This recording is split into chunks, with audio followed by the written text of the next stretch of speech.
Recording. Wonderful. And now that that happened, it made the rest of my screen vanish. Okay. Leslie, it made my whole screen vanish. Oh no, I don't know why it would have done that. So I can't see my notes. Here we are. We're back. It's all good. Okay. So sorry about that. Well, everyone, we do have CART captioners and ASL interpreters with us. If you would like to turn on captions, hit the CC Live transcript button at the bottom of your menu bar. I should probably introduce myself. My name is Mindy Colin. I'm the Director of Development and Industry Partnerships with Teach Access. I'm very happy to be here with you today. Once the presentation begins, we will spotlight and feature the presenters and the sign language interpreters. Please keep your microphone on mute when you are not speaking. Feel free to rename your Zoom name. You can click the three dots and press rename and then include your name, the college that you are from, college you're with, company or location, and your pronouns. And if you have any questions, go ahead and drop them in the chat box. And we will make sure that the hosts get your questions throughout the program. At this point, I'm going to turn it right on over to Santina Kronizer for you. Santina is with VMware and is going to talk to you about landing your next career. So Santina, I give it to you. Thank you so much, Mindy. I'm very excited to be with everybody here today. As Mindy said, my name is Santina Kronizer. I use she, her pronouns, and I am a female presenting person of ambiguous ethnicity with purple hair. I am an accessibility manager at VMware of a couple of different programs, but that's not what I'm here to talk about exclusively today. Obviously, I'm here to talk to you all about resume networking tips and a little bit of life at VMware. Just some housekeeping things for myself before we begin. I will be describing everything out loud. So if you don't want to look at the screen, if you can't look at the screen, not a problem. You're not going to miss anything. The one thing that you will need to keep an eye out for is in the chat, we'll drop some links. I've asked Leslie to help me out with that. And we also have QR codes in the presentation. So if you prefer to grab them that way, you can certainly do that. Just a couple of resources that I'll explain along the way. Other than that, you're really not missing anything from the presentation, just a couple of stock images that hopefully provide some visual interest. Maybe it's just a bit cheesy, who knows? But again, I'm super excited to join you today and talk about how to create an impactful resume that's going to get you your next career. But even though we are here to talk about resumes, I'm just going to hit you with this. The resume isn't the most important thing when job hunting. And I'm going to ask you to tell me what you think that might be. I kind of want to see if you've maybe heard of that before. So feel free to drop that in the chat. Well, now I cheated. My mouse just gave you the answer if you saw that quickly.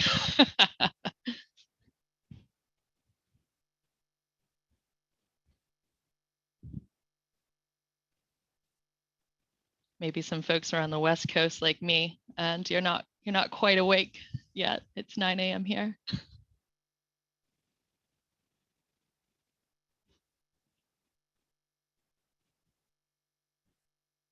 Yeah, I'm seeing some great answers in the chat. Looks like soft skills of interpersonal communication, definitely heard of networking, word of mouth landing jobs, person if you contact your interview, if you manage to land one, networking, cover letter demonstrating interest, personal recommendations from others who you know, all amazing answers. But the one that I was really getting at, I believe that was Aiden, got that one, it's networking. Studies indicate around 80% of jobs were filled through networking alone. And it's not just simply knowing people in the career, you know, the Forbes lists 4 major areas for networking. One being LinkedIn, Of course, personal connection. Somebody, I believe, mentioned that in the chat. Meetups or networking events, things like conferences, what you're doing today, job fairs. These are all amazing suggestions, but if unless you're an extrovert who doesn't have a hard time meeting people, or even if you are, it's really difficult to connect to the right people for the role that you're looking for. You really need to be strategic about who you're networking with, who you're going to reach out to. And of course, I'm not saying to discount everything else or all of your personal connections, all the people who aren't working for the exact company that you want to work for. But what I am saying is don't be afraid to reach out and connect to the people that you actually want to work with or the companies that you want to work for. So, how do you do that?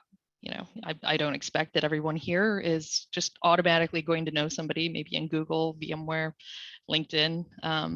So how are you going to find those people? Go ahead, find them on social media. Don't be shy, reach out to them. Obviously, LinkedIn is perfect for making contacts with corporations and work, but people are using other mediums these days. TikTok, I'm not going to be ashamed to say that I watch TikTok sometimes for work, sometimes just for fun. But if somebody is kind of explaining their job on TikTok, Instagram, wherever it might be, then feel free to reach out to them there too.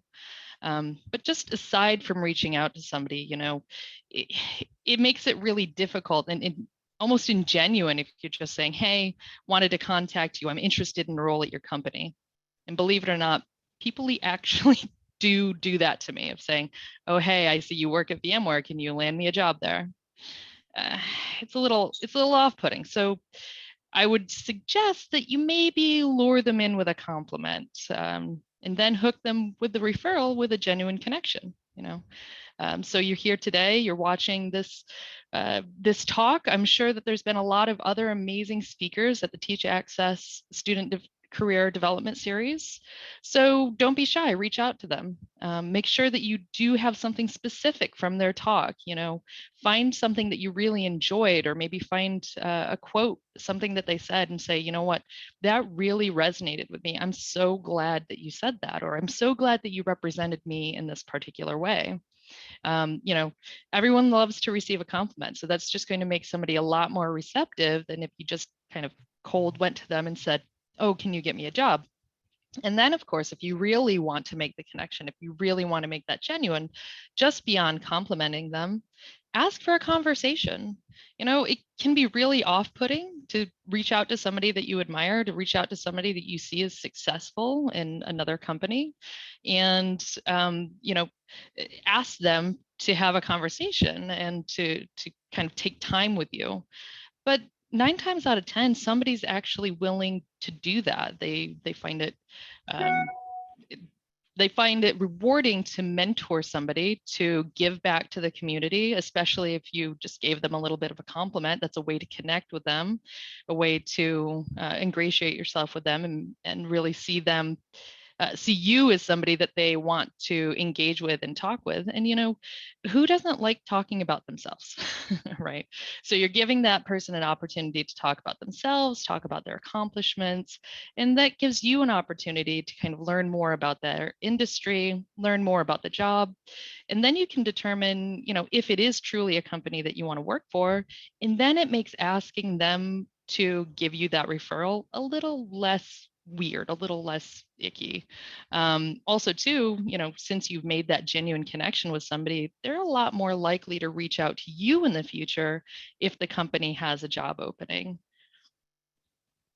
So that aside, networking, of course, let's just get into the resume basics. And I'm not going to take the place of other kinds of resume hints and tips that you might have received, or the resume writing services that you might have at your university or through other different kinds of areas. These are very basic things that certainly you can go and Google. And I don't want to be just regurgitating those kinds of things that you're just going to find in any old search. So I'm going to cover some of the basics just in case you haven't had any kind of resume talks before, or haven't yet gone and tried to format your resume. So just some Things that you should do are include a skills section. I will expand on this a little bit later, but it's a great place to really get the keywords of what you know in there. It's just kind of a great place that people look quickly. So if it does actually land on a person's desk, they're going to immediately take a look at the skills section to see if that matches up to what they're looking for in the role. Go in reverse chronological order. So your most recent job is going to be at the top. People usually care about what you've done last, not what you've done maybe 2, 3, even 10 years ago. They really care about what you've been doing recently. And of course, add any side jobs, projects, clubs, etc., meetup groups, anything that you're doing on the side, any kind of side hustles, anything you're organizing, anything that's really going to make you shine and show off the skills. You know, I'm not expecting that everybody here is going to have a long work history. So really try to figure out what showcases your best skill set and what's going to match up to that job description. If that is organizing a soccer team, then put that on your resume. That is a skill. You are organizing it. You are using things that will translate into job ready skills. So don't be afraid to add that to your resume. Things that you shouldn't do that you might see from other templates are don't use a picture. You know, other countries, other countries might require you to have a picture on your resume. Here in the United States, absolutely not. It could increase bias, and it could actually just mean that it's not going to make it past the intake form if you have any kinds of pictures, whether that's a picture of yourself, whether that's a graph, a chart. So just don't put any pictures, just kind of blanket statement, don't use pictures. I'd also say don't include your address. You'll see that used in a lot of resume templates. It's really kind of an outdated format, especially today when we can work remotely. You know, we can move for a job. It doesn't really matter where you're located anymore. The biggest thing probably is that you're located in the country, but beyond that, people don't really need to know your home address. Also, don't list your hobbies. Some people might say to list them. Personally, I just don't think it's necessary. It often just takes up valuable real estate. You know, if you do have the room for it, it's really not going to hurt anything, but it's not going to help. So maybe just leave those off and talk about them later after you get the job. So the biggest mistake that I see a lot of people making, and the most exhausting thing as somebody to go through as a hiring manager, is a resume that is just pages and pages and pages long. And it's probable that a lot of folks that are on the call today don't have that much experience. But even if you do have the experience and you're changing careers and you have previous experience, it's probably not going to be relevant to the role. Or if it is, you probably don't need to include every single thing that you've done in your life. So if I were to iterate one thing, it is one single page, not 2, certainly not 10, one single page. And again, that is specific to the United States. It's also industry specific as well. So if you are going to go and work in higher ed, university, and you do have those years of experience, that might be a place that you can expand on that. And they actually do want to see more than a single page. I actually have a background in higher education, and they want to see something like a 5-page resume. For the most part, though, especially when you're just starting out or if you're changing careers, limiting it to one single page makes sure that it focuses your attention, as well as putting your most important accomplishments in front of the hiring manager. So as much as you can, keep it to one single page. When you grow in your career, you can explore. But even myself, I have 15 years of experience at this point, one single page. That's all I use.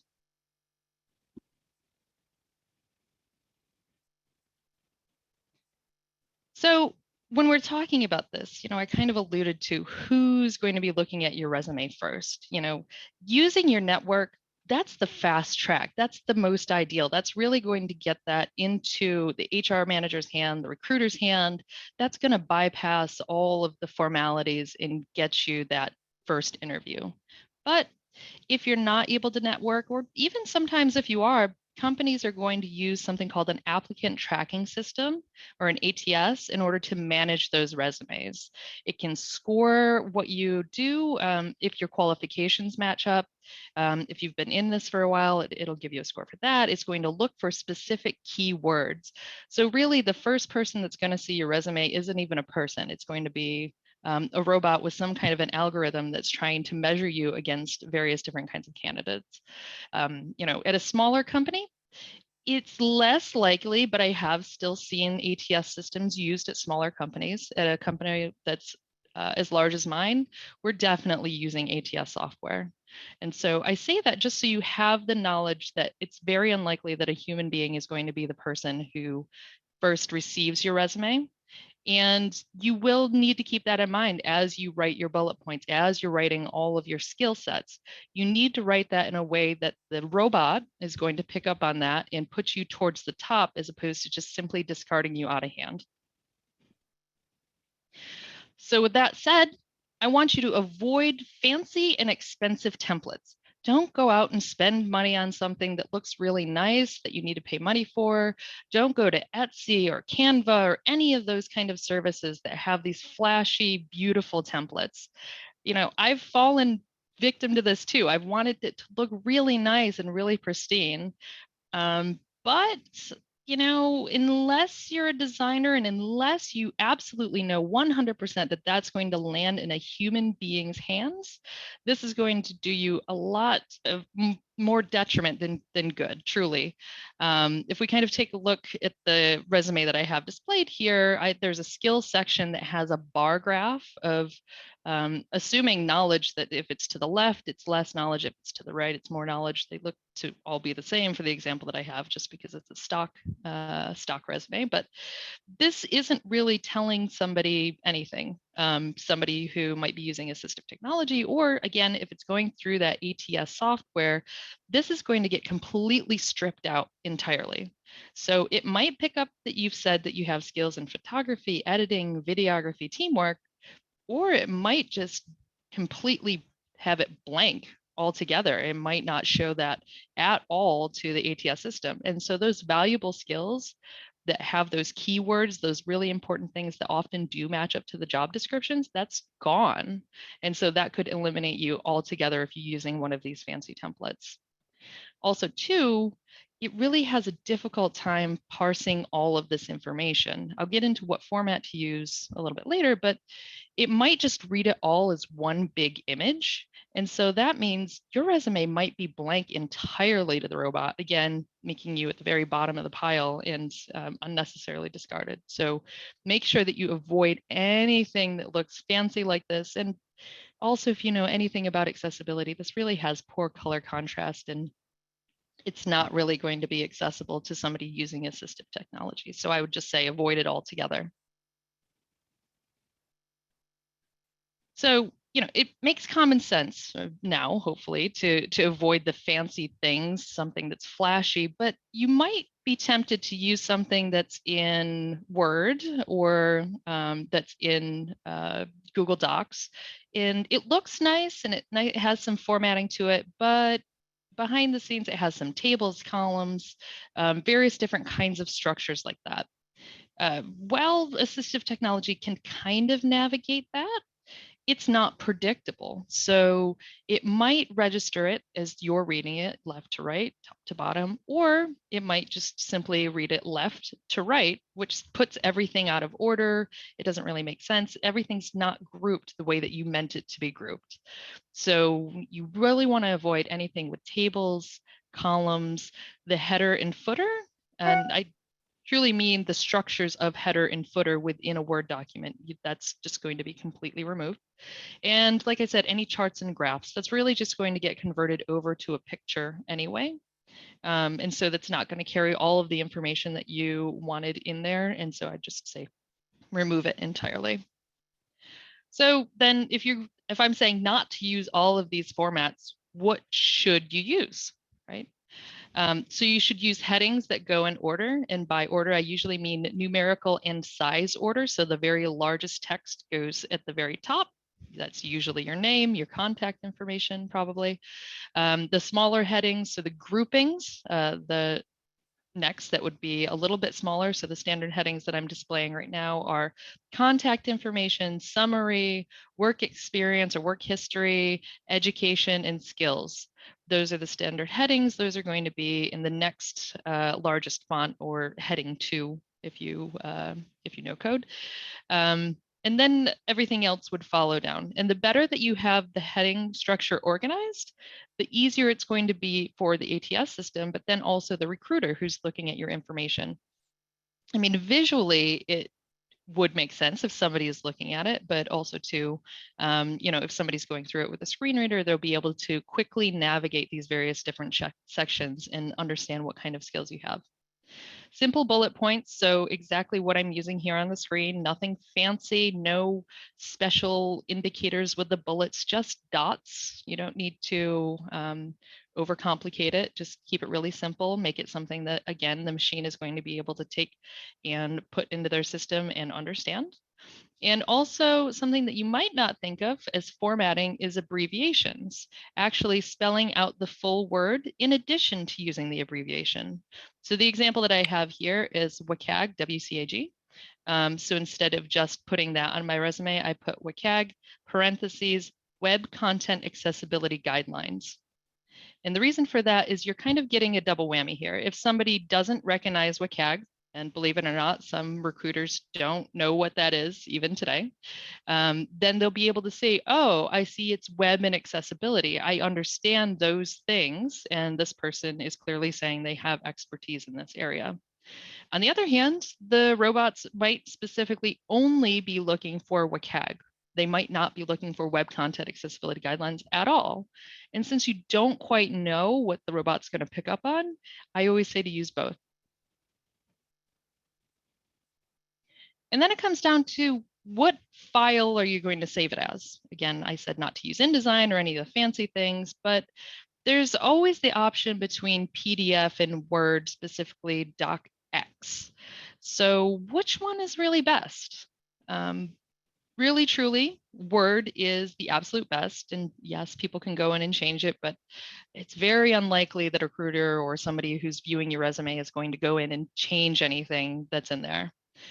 What's great about Word is that it does have the best accessibility, and it's really easy for ATS systems to track all of that information and to extract it from a Word document. It's not to say that PDFs are bad, and some companies require only PDFs. So if the company requires it, then go ahead and upload it. But then the formatting, again, it can get a little bit strange. Characters might not transfer over.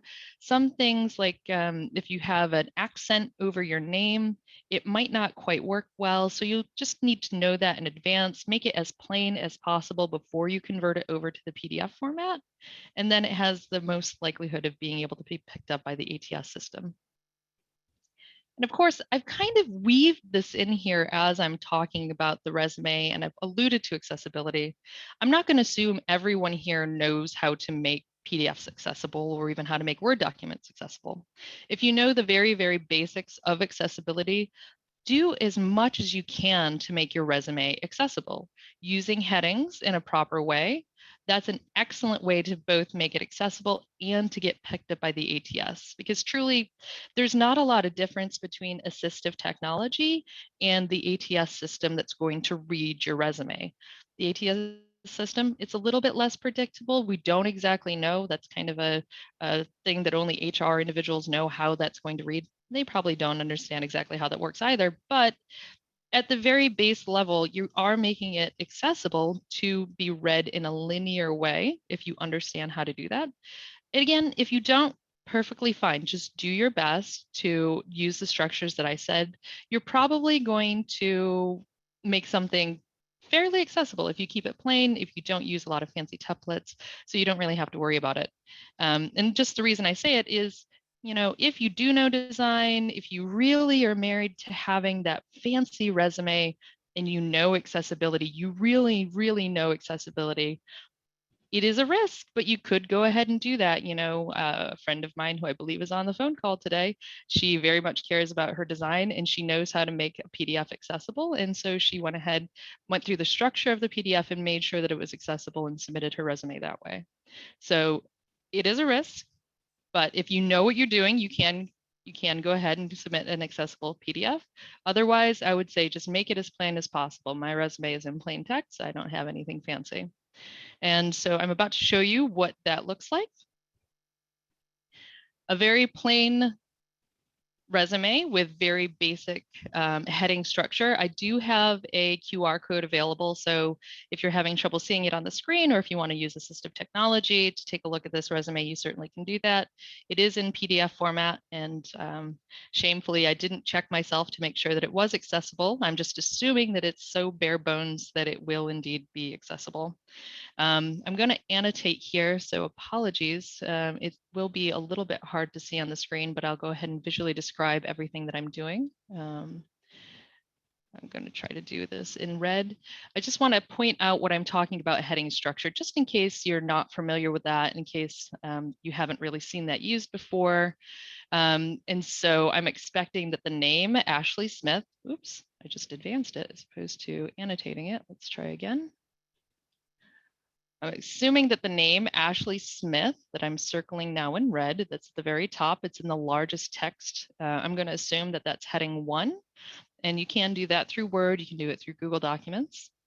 It's harder to tell if the various different sections that I said before, the things like objective, education, experience, I'm going to put a little red dot next to those things.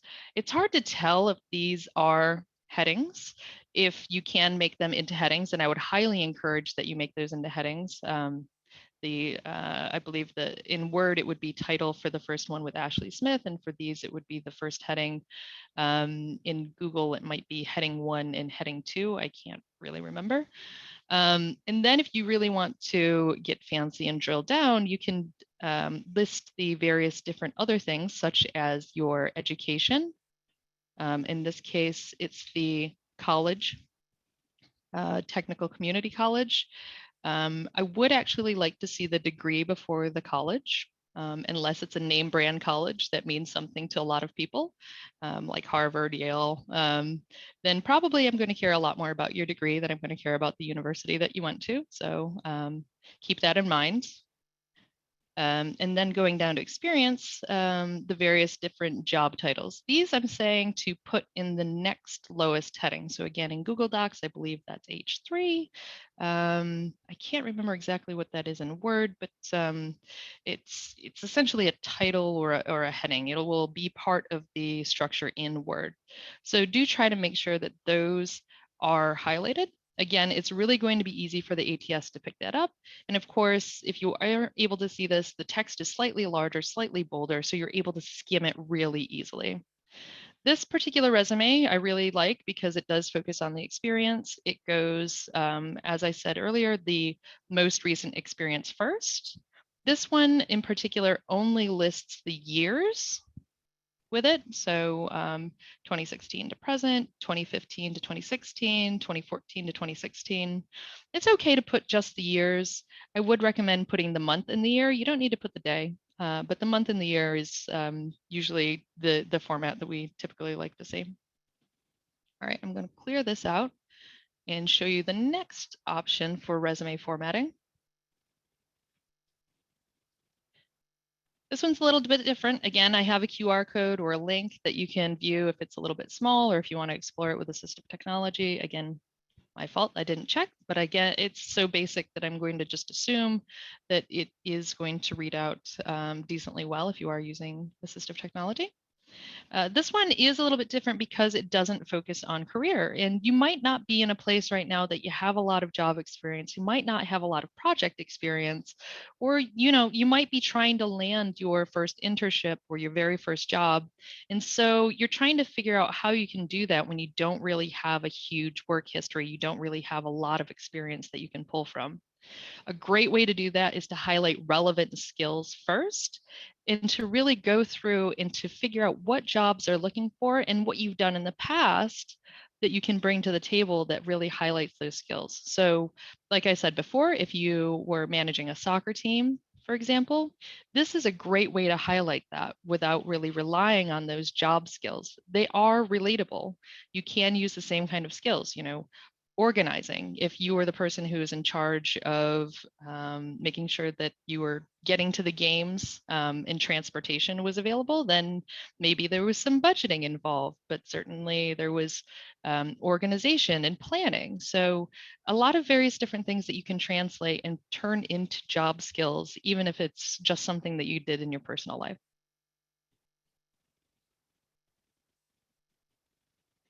So, I've talked about format, I've talked about what not to do, what to do with the templating, but now we really need to get into the bullet points. This is truly the meat of your resume. This is what people are going to look for when they're comparing the job description to your actual experience. So let's get into what really makes those bullet points stand out. Specifically, you want to customize your resume for each and every job that you apply for. Now, before you get too exhausted already, before you even start to make a resume, I'm not saying start from scratch each and every single time you apply for a job. What you want to do is take a look at that job description and then go into your bullet points that you've written and tweak them just a little bit so that way it matches the verbiage that the job description has available. And you'll kind of see, I'm going to show you an example of a real life job description, and you're going to take a look at those keywords in the job description and try to match them as much as you can in your own job description or in your own bullet points in your resume. Be careful though. You don't want to overload with keywords. So WCAG, for example, that's going to be listed in a lot of accessibility jobs. You don't want every single bullet point saying WCAG, Web Accessibility Standards, every single thing WCAG, WCAG, WCAG. If you use it too many times, again, that's going to kind of ding you and put you towards the bottom. So it's a fine balance of making sure that you're saying enough of what the job description says without kind of overdoing it and having a lot of those keywords in there. So this is an actual job. If you are interested in the job, I provided a link for you to go off and find this accessibility engineer job. I just pulled out the most important information that I care about for this presentation, so that way you can understand how to craft this into bullet points for your resume. So this is an accessibility engineer. I didn't list the company, but it's for Citizens Bank. You'll see that if you go to the link. The primary responsibilities are participate in the design process, parentheses, collaborating with UX designers, end parentheses, to advise on accessible design decisions and how they impact/satisfy acceptance criteria. The next bullet is identifying and suggesting potential solutions for accessibility barriers based on WCAG 2.1 standards. And so two things are really standing out to me in this, in this job description. Let me go back.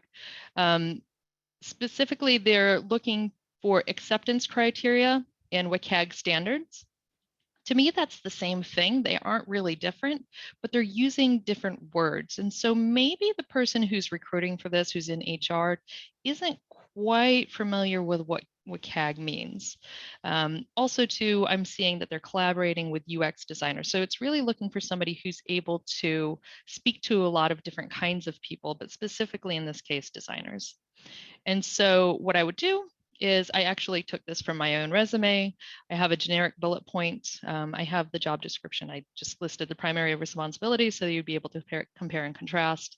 But the generic bullet point that I have on my resume is collaborated with UX by providing accessibility-focused design review to ensure WCAG SC were met. So this is very generic. I'm making assumptions in this bullet point. It's not bad. It's an action-focused bullet point. It says what I did. It does say that I am talking to WCAG, but the HR person, they might not recognize that UX is design. I know that might sound strange, but sometimes HR professionals just aren't familiar with what people are doing day to day. Also, too, then the ATS, it might not recognize UX means UX designers. And so we can make this just a little bit better and more specific to the job description without completely rewriting our resume. If we take out those key words from the job description. So I've changed it to collaborated with designers by advising how design decisions impacted accessible acceptance criteria, ensuring WCAG 2.1 standards were met. Now notice I didn't actually spell it out, so I'm not even following my own advice here. It is a fine balance. I would spell this out somewhere else in my resume, so I have web content accessibility guidelines. But since I see in the job description that WCAG 2.1 explicitly is called out, I want to make sure that I have that all together exactly how it was in the job description, because I'm going to bet that this is how the ATS system is going to recognize my resume. And if you take a look at this job description, they mention WCAG 2.1 twice and they mention WCAG once. So clearly this particular acronym is going to be very important, mentioning in my resume multiple times. And again, as I said, I would spell it out once, but since I didn't really see it spelled out in the job description, I only really wanted in there once to say, yes, I know what this is, and then I'll get that credit for having accessibility in there. But then WCAG is repeated over and over again.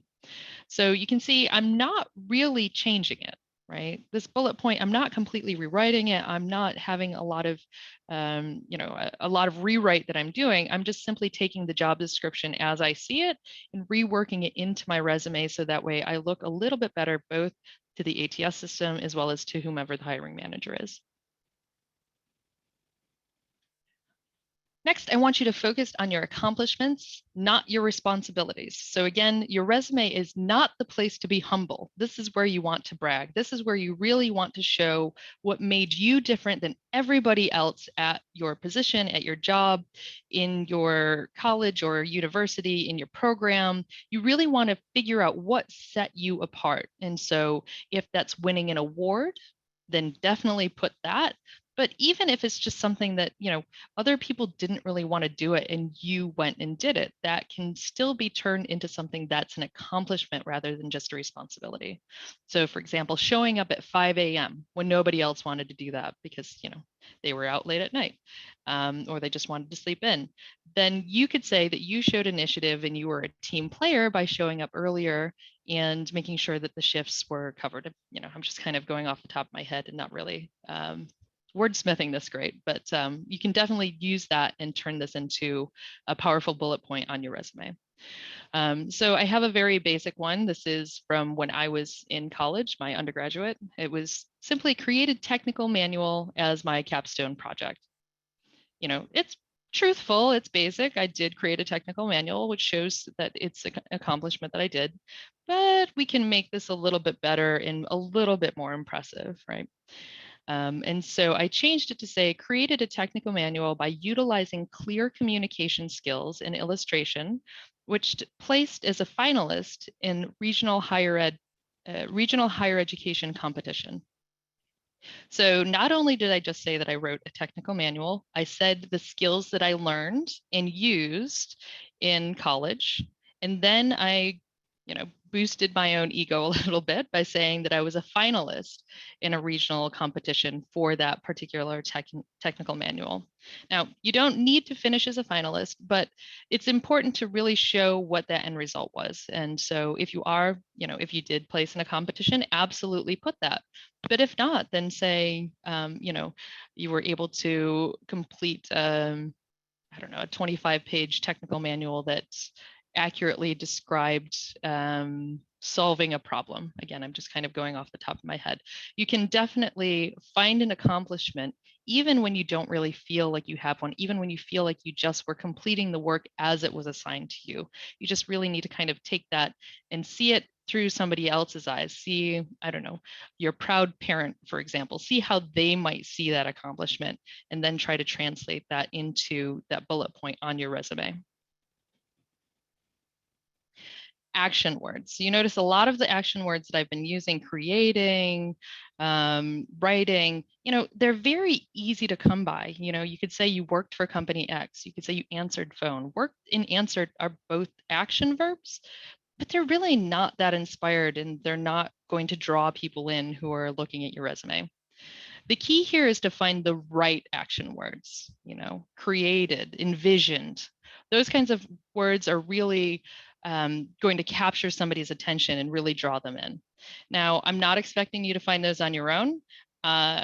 You know, great artists create, good artists create, great artists steal, as Picasso said. So I have a QR code on the screen and a link that will be dropped in the chat. This goes directly to Harvard's PDF. They have a huge section of action words that you too can steal from as a great artist and have those on your resume. So, instead of these kind of lackluster action words, you can just take those which are already proven to work. You can add those to your resume and they'll boost all of your bullet points. So that's kind of a freebie in there.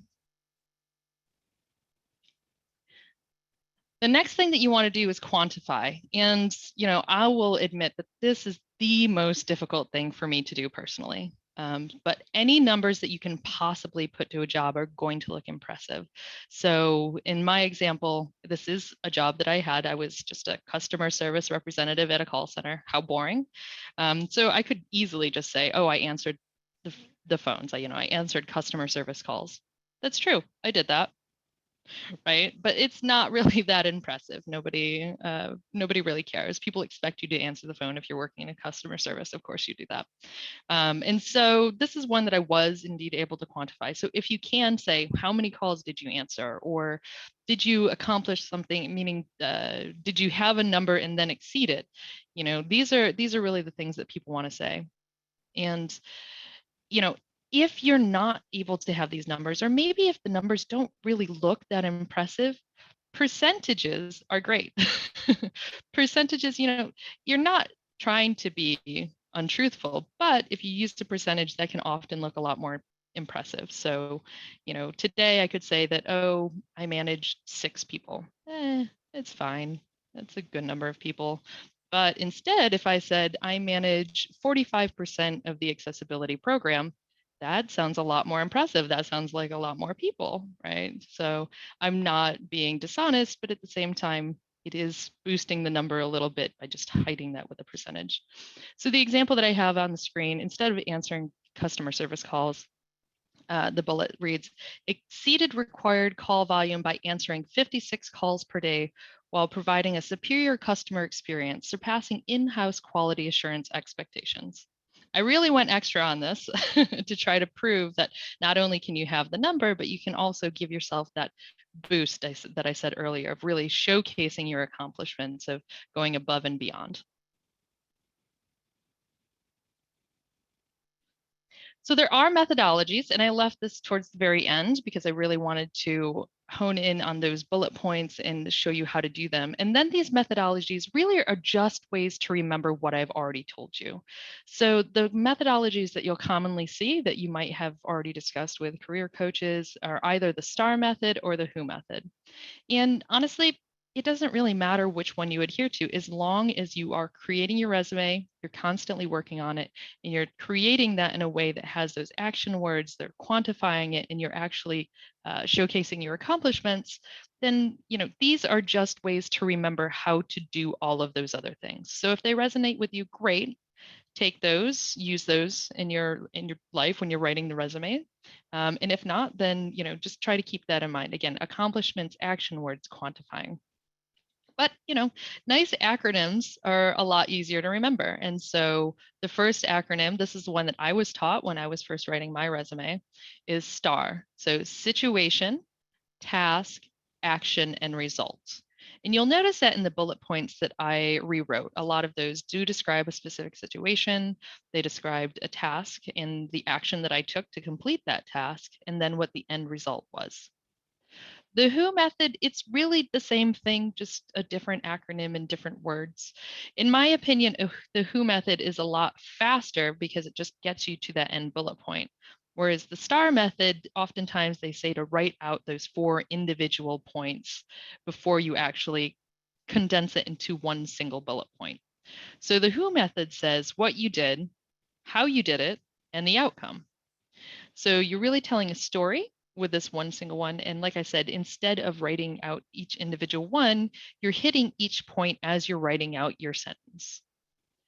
So to show an example of who, just because this is my preferred, I was a lifeguard. in Pittsford, New York. I know that there are some people from upstate New York in here, so shout out to Rochester. I watched over pool to ensure patrons were safe. That's very basic. I did that as a lifeguard. This is true. Yes. So I could use the who method to say that I assisted patrons of all ages and backgrounds, including people with disabilities, while balancing lifeguard and customer service skills to create a safe and enjoyable aquatic experience. So that goes back to the who method. I'm just going to show that screen to say what it is. I said what I did.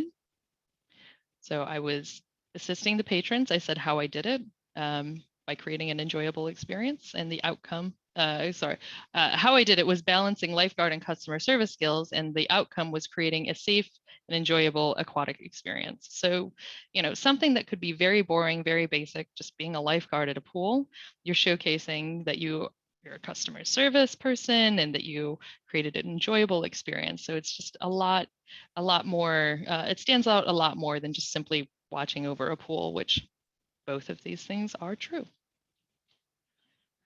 So that concludes all of the resume tips. And I see that we're nearing time, I believe. So this is a good point to transition into life at VMware. I'm very excited to talk about life at VMware, just as excited as I was to talk about resume tips.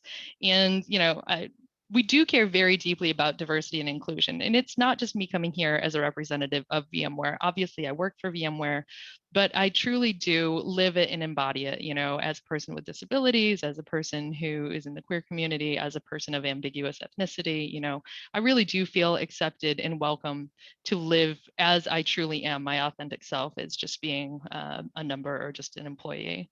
And I really do appreciate that we have a deep commitment specifically to disability and accessibility.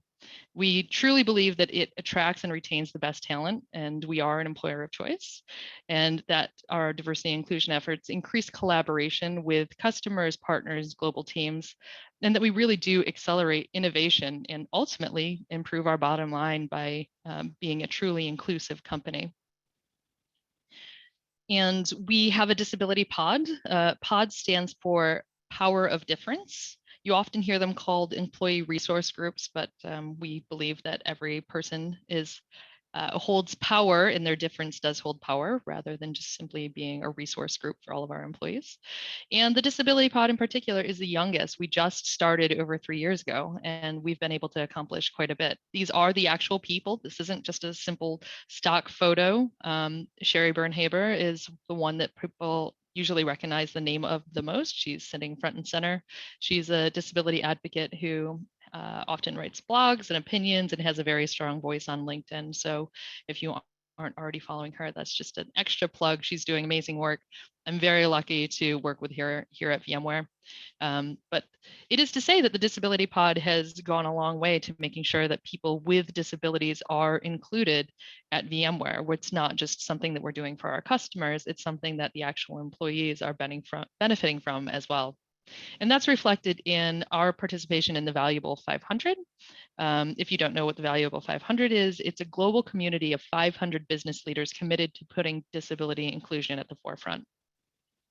In addition to participating in the Valuable 500, we also created a neurodiversity program, which is aimed at hiring neurodiverse individuals and geared towards essentially educating our managers and the hiring process, as opposed to putting the effort on people who are neurodiverse. So making sure that those are already in place. Those are not things that they have to ask for. Also too, you know, we have improved our DE&I score by 20 points, and now up to 3.2% feel comfortable self-IDing as a person with a disability. It is a small number. We have a lot of work to go. You know, we aren't quite as high as some other of our colleagues like Google. I believe they're around 8%, but it definitely shows a significant improvement. We were only at 8.1 before the disability pod was formed, and now we have increased to 3.2. So we are continuing to make sure that people with disabilities feel included here at VMware, and that these are not just accommodations that they have to ask for, but we make sure that our internal tools are all accessible. We provide captioning by default. You know, we make sure that these are just built into the structure of our company rather than something that people have to go out and fight for. And there's a lot of opportunities at VMware. Of course, accessibility, where I work, we have opportunities available. Just last year, we had 3 internships for the summer. So even if we don't have anything posted right now, keep an eye out. I would say right at the beginning of the summer is when to look for any internships if you're interested in that. And of course, if you're interested in accessibility jobs, I would look right around after the new year, maybe around February and March. That's an excellent time to start looking for accessibility positions. We also have other opportunities such as data science, program management, QA testing, sales, and UX.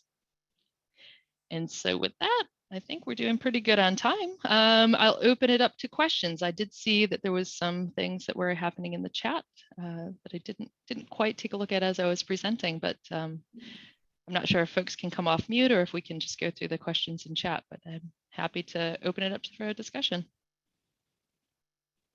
Yeah, people can come off mute if they want. Sorry, you'll probably hear my dog barking. I know there was a question in the chat that I didn't hear it answered. It was a question that said, is it advisable to include hyperlinks to workplaces, colleges, etc., or would you or would that just get stripped out? That's a tricky one. You want to balance the fact that there's going to be a human being on the other end versus there's a robot that's also going to be there stripping out your resume and maybe changing it in a way that you don't like. It's divided. The advice is divided. Usually with accessibility, we say to attach it to meaningful text. In this case with resumes, it's kind of the exact opposite because sometimes it will strip out the entire word altogether as well as the hyperlink. So try to either attach it with maybe parentheses that make sense or a word that maybe is not key to your resume. Okay, thank you. And then there was another question. It's a little bit of a longer question. They're asking, should we include or not include in a resume standalone objective statement, skills statement separately? I have been told not to include an objective statement in a resume. And then they're asking about graduation year and GPA, just listing awards from hackathons and similar events when you really do not have space in a one-page resume to write in detail about every one of them. I have heard both sides of the argument for these. So if we have time left, I wanted to know your thoughts. Yeah, great question. I was debating about talking about the standalone objective. In particular, the skills statement, I'll get to that one. The objective, I think, is one of those things that's kind of phasing out, kind of like the cover letter. You noticed I didn't really talk a lot about the cover letter. It's one of those things like, if it's there, it's certainly not going to hurt your chances, but it is taking up a lot of space and it's something that a lot of people just kind of skip over anyway. So I would say this, if you're going to have an objective statement, keep it short, keep it simple, keep it to the point, and keep it to what you want. So the actual job that you want and the things that matter to you. For example, my objective has that I care deeply about creating accessible experiences. So, I don't know that I'm personally going to drop that. I'm toying with it. But keeping that in, again, if it's short, if it's sweet, if it's not taking up room, I don't see any harm in it. If it is taking up room, if you're really having trouble squeezing in that one pager, then I would consider, is this something that is detailed in your bullet points? If so, maybe eliminate it. The skill statements in particular, if it's listed in the skill statement, then maybe take it out. The skill statement I wanted to hit separately just because I feel like it's not so much a statement as much as it is kind of a list of skills. And so the more skills that you have specifically in accessibility, they usually look for a toolkit. And I'm using air quotes with toolkit. It's really just various different programs that you know how to use. The docx, for example, Google's Lighthouse. I could go on and on with these kind of tools and assistive technologies. Those are going to be the most important things for the ATS to pick up. So having a section where you kind of list those out, you honestly don't need to say how proficient you are in them, just that you simply know how to use them. And if you do have experience that then relates back to that, that's going to show that you're proficient in them. And so again, if it's already covered in the skills, maybe don't put it in the objective statements. Keep that objective statement if you have it short and sweet. Okay. I'm just gonna. I was saying, yeah, it looked like we had a hand raised and then another question too in the chat. So I don't know which one you want to take first. I just wanted to get to the other bullet points quick, unless sorry. we don't have time. Nope. I know yeah, we're you're running fine. out Go of time. ahead. I You're fine. promise Go I'll be ahead. quick. So graduation year and GPA, I wouldn't list those unless you were a very, very recent graduate, but even if you're just a few years out, I wouldn't say to list those. And it also depends, if you're not applying for an entry level, if you're trying to maybe get something that says you have to have a little bit more experience, I just leave the graduation year out. Even if it just says, 1-2 years, then they're going to see either that you're re-entering or that you're a brand new graduate. So I wouldn't put that. In listing awards from hackathons and similar events, if you just have one page, I mean, if you have other experience, then I would say to leave those off. That's when you just don't have the job experience. If you really don't have anything you can showcase specifically in the industry that you're looking for, that's when you put in hackathons or other events to list that experience. But if you already have that experience, then you could just have an honorable mention, kind of like the skills, just kind of bullets. That's what I personally have. I just have some quick bullets to say that these are things that I did. What were the other questions? Apologies. There was another question in the chat. It says, when people mention keep it simple unless you are a designer, it makes me wonder if I am doing myself a disservice by keeping it simple and applying to UX jobs. Thoughts on that? I'll preface this by saying I am not a designer, as you may have seen by all of my lovely stock art and my PowerPoint templates that are default. So I would say this, links are a thing. And even though I said that it strips the links, you can simply put a plain text link in there to showcase all of your design work. And so personally, I wouldn't say that that is a bad thing. And also too, if you finally get some contact information, for example, if you're in contact with somebody from HR or recruiter and they're going to send it off to the people who are interviewing you, that's when you can send the resume that looks a little bit nicer because that's not going to be stripped out or crawled with the bots. All right, thank you. Well, it looks like that was the last question in the chat, but is it okay if people reach out to you on LinkedIn? I would love that. Questions? Okay, yeah, perfect. Well, I'll make sure and and share your LinkedIn information when I share notes for this session. And thank you so much. This was very great and very helpful. And I hope I know a lot of people got a lot out of it. So thank you. Awesome. And just to preview next week, we'll be meeting again Friday, November 4th at the same time, 12 p.m. Eastern time, 9 a.m. Pacific time. And we will have a team from Microsoft talking about careers at Microsoft. So we hope to see you all next week. Thank you. Thanks, everybody. Thank you so much. That was great. Thank you. As I said, thank you.